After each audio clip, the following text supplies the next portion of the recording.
अधिक मास 2026. अधिक मास म्हणजे धोंड्याचा महिमा. लेक आणि जावयाला सोन्यापेक्षा मौल्यवान ही एक वस्तू दान दिल्याने तुमच्या पुण्याची प्राप्ती होईल. तसेच अधिक महिन्यात जावयाला वाण काय द्यावे, पण ज्यांना मुलगी नाही त्यांनी काय करावे, किंवा ज्यांना जावई नाही म्हणजे ज्यांचे जावई वारले आहे तर मग त्यांनी अधिक मासात कशाला दान करावे. मग तुमची मुलगी लग्न झालेली नाही, मुलगी अविवाहित आहे म्हणजेच मुलगी लहान आहे, तर मग तुम्ही काय करावे. अधिक मासात जावयाला काय वाण द्यावे, त्याचबरोबर अधिक मासात काय करू नये, ही एक मौल्यवान वस्तू आपण जावयाला नक्की द्यावी. मित्रांनो, आपल्या हिंदू धर्मात अधिक मास अतिशय पवित्र मानला जातो.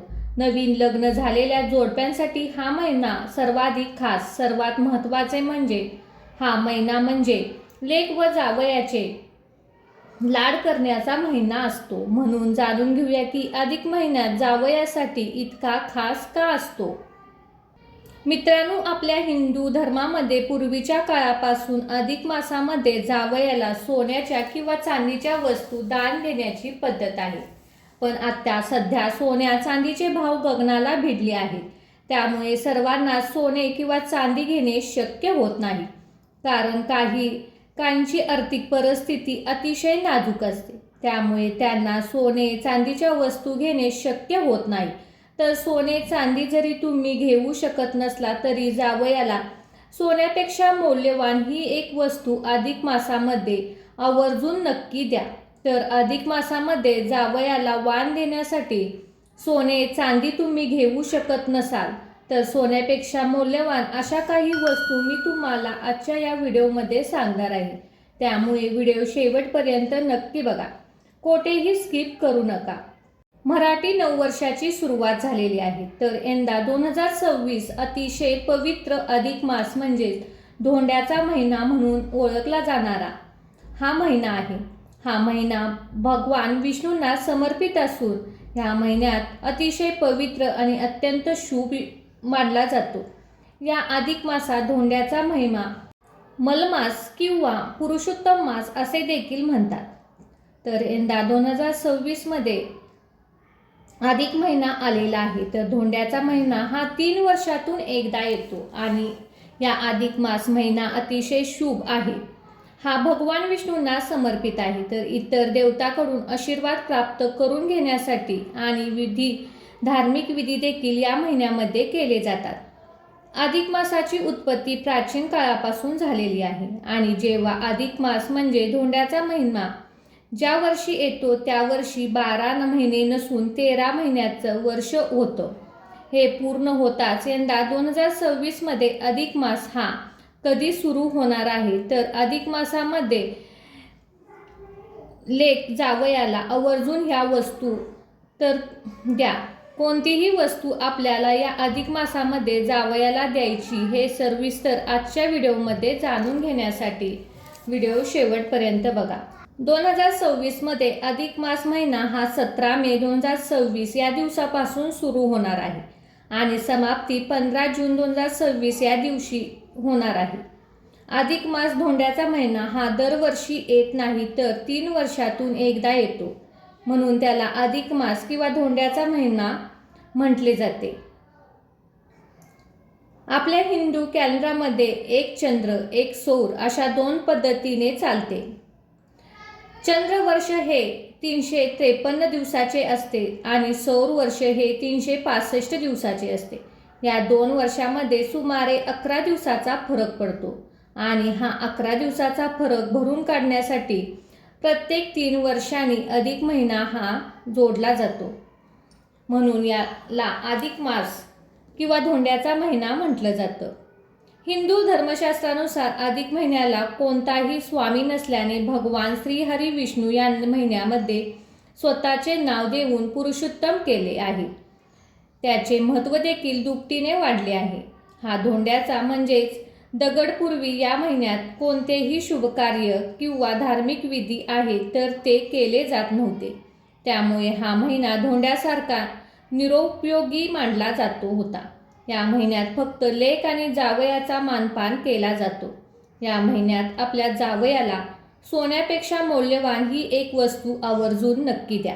तर अधिक मासामध्ये जावयाला मानपान करण्याची प्रथा आपल्याकडे आजही चालू आहे. मित्रांनो, अधिक महिन्यामध्ये जावयाचा मानपान केला तर जावयाला उत्तम आरोग्य, ऐश्वर्य, संपत्ती प्राप्त होते. या महिन्यात दान करणे अत्यंत शुभ व पुण्यवान मानले जाते आणि या महिन्यात आपल्या ऐपतीप्रमाणे जे काही शक्य होईल ते दान दिले जाते. आपल्याला आवर्जून करायचे असते. अधिक महिन्यात ओम नमो भगवते वासुदेवाय या मंत्राचा जास्तीत जास्त जपही करावा. तसेच भगवान श्रीहरी विष्णूंच्या नामाचा, विष्णू सहस्त्रनामाचे पठण देखील या अधिक महिन्यात करावे. जावयाला अधिक वाण महत्त्वाचे का? याचं कारण असं की ज्यावेळी आपण आपल्या मुलीचे लग्न करतो त्यावेळी लक्ष्मी नारायणाचा जोडा म्हणून आपण लेक व जावयाला नमस्कार करतो. त्यामुळे अधिक मासात लेक व जावयाचा मानपान केल्याने साक्षात भगवान विष्णू आणि माता लक्ष्मी यांची कृपा आशीर्वाद तुम्हाला मिळत असतो. म्हणून जावयाला नारायण म्हणून संबोधले जाते. म्हणून जावयाला दिलेले दान हे साक्षात भगवान विष्णूंना दिलेले दान किंवा वाण समजले जाते. म्हणून अधिक मासामध्ये जावयाला विशेष मानपान केला जातो. पण आता प्रश्न असा आहे की ज्यांना मुलगी नाही मग त्या अशा लोकांनी काय करावे? तर ज्यांना मुलगी नाही तर त्यांनी आपल्या भावाची मुलगी असेल तर तुम्ही एखाद्या मुलीसारखी म्हणजे तिच्यावरती मुलीसारखी माया प्रेम करत असाल अशांना सुद्धा तुम्ही मुलगी समजून तुम्ही हे लेक जावाई म्हणून हे दान देऊ शकता.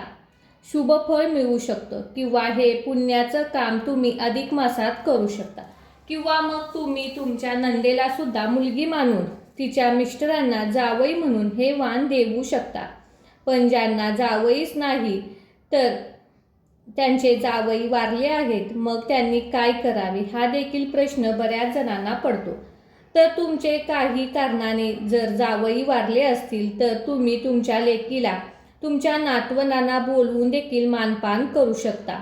तुमच्या लेकीला देखील तुम्ही दान करू शकता किंवा मग तुमच्या बहिणीचा मुलगा म्हणजे तुमचा भाचा असेल तर भाचा देखील जावईच मानला जातो. म्हणून तुम्ही त्याच्या भाच्याला व त्याच्या पत्नीला तुमची मुलगी मानून अधिक मास दान करू शकता. म्हणजे लेक आणि जावई मानून हे वाण अधिक मासामध्ये त्यांना देऊ शकता. तर आता बघूया अत्यंत महत्त्वाचा प्रश्न की जावयाला वाण अधिक महिन्यामध्ये काय द्यावे? सोने चांदी जर तुम्ही देऊ शकत नसाल तर सोन्यापेक्षा मौल्यवान ही एक वस्तू आवर्जून नक्की द्या. तर अधिक मासामध्ये म्हणजे धोंड्याच्या महिन्यामध्ये या महिन्यात मुली, आई, वडील, लेक जावयाला घरी बोलवून त्यांना गंध वगैरे लावून ओवाळतात. पंचपक्वानाने त्यांचा मानपान केला जातो. पंचपक्वान जर तुम्हाला देणे जमत नसेल तर तुम्ही अगदी साधी सरळ पुरणपोळीचा स्वयंपाक देखील बनवून तुम्ही जावयाचा मानपान करू शकता. जावयाला अधिक मासाचं वाण दिलं जातं. हिंदू धर्मात मुलगी जावयाला लक्ष्मीनारायणचा जोडा मानतात. देवी लक्ष्मी आणि भगवान विष्णू यांचा आशीर्वाद मिळवण्यासाठी या महिन्यात जावयाला विशेष मानपान केला जातो. तर जावयाला धोंडे दान केले जातात. तर हे पुरणाचे धोंडे बनवून दान देण्याची पद्धत आपल्याकडे आहे. लेक व जावयाला वाण म्हणून चांदीच्या तपकात किंवा स्टीलच्या 5 भांड्याचे वाण देखील दिले जाते.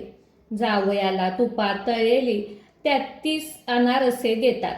एका चांदीच्या किंवा तांब्याच्या भांड्यात चांदीचे तबक भांडं नसेल तर स्टीलच्या देखील ताटामध्ये देऊ शकतात. अनारसे ठेवून त्या ताटावर दिवा ठेवून तो लावून जावयाला देतात. अनारशाऐवजी 33 बत्तासे देऊ शकता किंवा 33 मैसूर पाक देऊ शकता. 33 या संख्येने जाळीदार पदार्थ वाण म्हणून देता असतात परंतु त्यांची संख्या 33 असावी. या महिन्यात नारळ, सुपारी, फळे, सुकामेवा, आंबे सुद्धा देऊ शकता. यासारख्या वस्तू 33च्या पटीत तुम्ही जावयाला वाण म्हणून दान करता. अधिक महिना हा 32 महिने 16 दिवस 8 तास नंतर सुमारे 33 महिन्याचा नंतर येतो. या 33 महिन्यासाठी तुम्ही 33 वस्तूंचे दान केले ही अधिक संख्या आहे. अधिक मासामध्ये महत्त्वाची म्हणजे 33 कोटी देव असलेल्या 33 ही संख्या महत्त्वाची मानली जाते. लक्ष्मी मातेला चांदी अतिशय प्रिय आहे, त्यामुळे जावयाला चांदीच्या वस्तू दिल्या जातात. चांदी हा अत्यंत पवित्र सात्विक धातू मानला जातो. चांदीची उत्पत्ती भगवान शंकराच्या डोळ्यातून झालेली आहे. चांदी संबंध प्रेमाचा शुक्रात आणि कारक मानला जातो. चंद्राशी आहे. चांदी शरीरातील पाणी आणि घटक नियंत्रित करते. मुलीचे आयुष्य सुखी करण्यासाठी अधिक महिन्यात जावयाला चांदीच्या वस्तू भेट देतात. देवी लक्ष्मी आणि भगवान विष्णू यांचा आशीर्वाद मिळवण्यासाठी दीपदानाला फार महत्त्व आहे. त्यामुळे जावयाला चांदीचे निरांजन नक्की द्या. जर जावयाला निरांजन दिल्यामुळे तुम्हाला लक्ष्मी आणि भगवान विष्णूंचे आशीर्वाद मिळतात. जेव्हा जेव्हा तुम्ही चांदीचे निरांजन जावयाला देता तेव्हा तुमच्यावर यम, शनी, राहू आणि केतू ग्रहाचे वाईट परिणामही कमी होतात. म्हणून या अधिक मासामध्ये जावयाला आवर्जून चांदीचे निरांजन ही आणि वस्तू आवर्जून द्या. तुम्ही चांदीचे निरांजन देऊ शकत नसाल तर तुम्ही पितळेचे देखील निरांजन देऊ शकता. कारण सोनं, चांदी आणि पितळ या वस्तूपेक्षा आपली भावना महत्त्वाची असते. हे घेणारे व देणाऱ्याच्या दोन्हीही समजून घ्यायला हवी. या वस्तू दिल्याने तुम्हाला पुण्याची प्राप्ती नक्कीच होईल. कारण ही अधिक मासामध्ये दानाला खूप महत्त्व सांगितले गेले आहे. तर हा जावयाचा मानपान केल्यानंतर तुम्ही जावयाला वस्त्रदान देखील करू शकता. आपला लाडका लेकीचं कौतुक आपल्याला करायचं आहे. तर अधिक मासामध्ये आपल्या लाडक्या लेकीला देखील ओटी भरायची आहे. कारण अधिक मासामध्ये लेकीला लक्ष्मी म्हणून मानलं जातं. आपण इतर वेळेस लक्ष्मी मानतो, त्यामुळे आपल्या लाडक्या लेकीला देखील मानपान हा अतिशय आवश्यक केलाच पाहिजे. पहिल्यांदा आपल्याला आपल्या लाडक्या लेकीला पाटावर बसवून हळदी कुंकू लावावे. नंतर लाडक्या लेकीला साडी, ओटीमध्ये नारळ, खण, तांदूळ, हळकुंड, सुपारी, बदाम, खोबरे, 1-2 फळ या वस्तू ओटीत ठेवून लेकीची ओटी भरायची आहे. नंतर लेकीच्या तोंडात साखर आवर्जून भरवायची आहे. ही ओटी भरताना लेकीला 33 पदार्थ जसे की 33 अनारसे, 33 रुपये किंवा 33 फळे किंवा पदार्थ आवर्जून द्यायचे आहेत. तर अखंड सौभाग्यासाठी, उत्तम आरोग्यासाठी आणि आपल्या लाडक्या लेकीच्या दीर्घ आयुष्यासाठी, सुखी आयुष्यासाठी, सुखी संसारासाठी मनापासून देवाकडे प्रार्थना करायची आहे. तर या पवित्र अधिक महिन्यामध्ये आईने आपल्या मुलीला ही एक वस्तू देखील आवर्जून द्यायची आहे. तर ती कोणती वस्तू आहे हे मी तुम्हाला सांगणार आहे.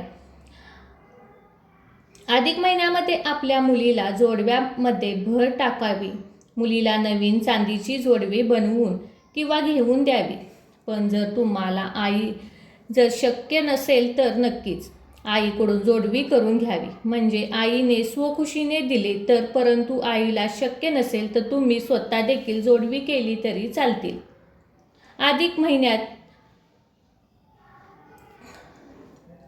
अत्यंत महत्त्वाचा महिना आहे. त्यामुळे अधिक महिन्यामध्ये तुम्ही अवश्य जोडवी करा. तर अशा प्रकारे आपल्याला जावयाला ह्या वस्तू दान म्हणजेच वाण म्हणून द्यायच्या आहेत. जर तुम्हाला हा व्हिडिओ आवडला असेल तर व्हिडिओला लाईक करा, शेअर करा, कमेंट करा. श्री स्वामी समर्थ.